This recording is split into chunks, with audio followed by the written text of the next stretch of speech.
The national media was besides itself. It was running out of superlatives to describe Joe Biden's victories on Super Tuesday. Words like shocking, stunning, earthquake, historic. Joe Biden's historic comeback. It was, in a word, shocking. Super Tuesday really delivered on the super, a real shocker and a political earthquake. These are the results nobody saw coming. But anybody could have seen it coming if we were just paying attention. Because it was a manipulated political storm that was easy to forecast, but somehow everybody missed it. And it all started with Massachusetts Senator Elizabeth Warren eviscerating former New York City Mayor Michael Bloomberg in the last two debates. I'd like to talk about who we're running against. A billionaire who calls women fat broads and horse-faced lesbians. And that was just the beginning. It kept getting worse for Bloomberg. Warren was relentless, a progressive political assassin. All hopes that the New York City billionaire would somehow be the savior for the Democratic Party, the moderate alternative replacing a stumbling Joe Biden, were dead. And Bloomberg was tumbling in the polls. So the Democrats turned their lonely eyes once again back to Biden, even though Bernie Sanders had won 3 of the first 4 contests and was clearly the front runner. But the Democratic National Committee doesn't want Sanders to win. He's not even a registered Democrat. He is a socialist, and nominating him, the DNC believes, would be like handing a second term to Donald Trump. So it was important for Joe Biden to win in the next big contest of South Carolina. He was already ahead in the polls, but the Democrats weren't taking any chances. They unleashed the big gun. I know Joe. We know Joe. But most importantly, Joe knows us. That's right. That's right. That's important. Because of that endorsement by Representative James Clyburn, a powerful congressman in South Carolina, Joe Biden won 63% of the black vote and won the primary in a landslide.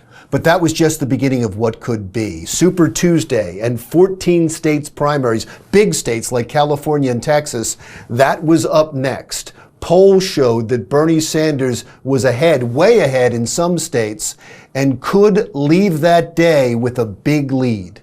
But here's where the media makes a big mistake. Polling is great, but they cover them all wrong because they're just a snapshot in time. Some of the polls in the Super Tuesday states were days, even weeks old by the time the primaries took place. They didn't take into account some big events after the South Carolina primary. I am ending my campaign and endorsing Joe Biden for president.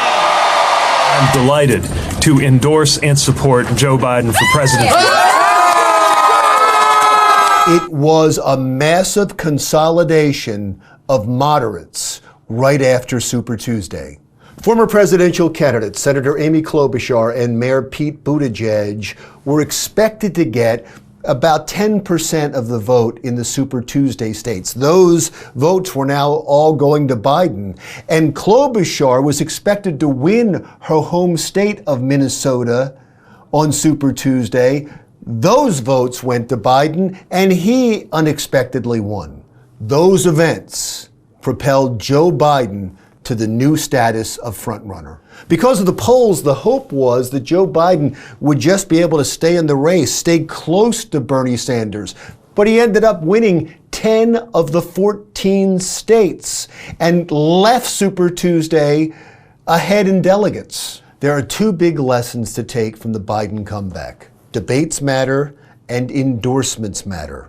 And now with Bloomberg dropping out, proof that money can't buy elections, and Elizabeth Warren dropping out, it's down to Bernie versus Biden. The two are headed for a showdown at the Democratic National Convention in Milwaukee in July. If neither has enough delegates to win the nomination on the first ballot, it becomes a brokered convention, a free-for-all, where backroom deals decide who's going to win the nomination. Basically, the party gets to decide. And well, then guess who wins? It's time for America to get back up! I'm Larry Mendte. We'll talk again soon.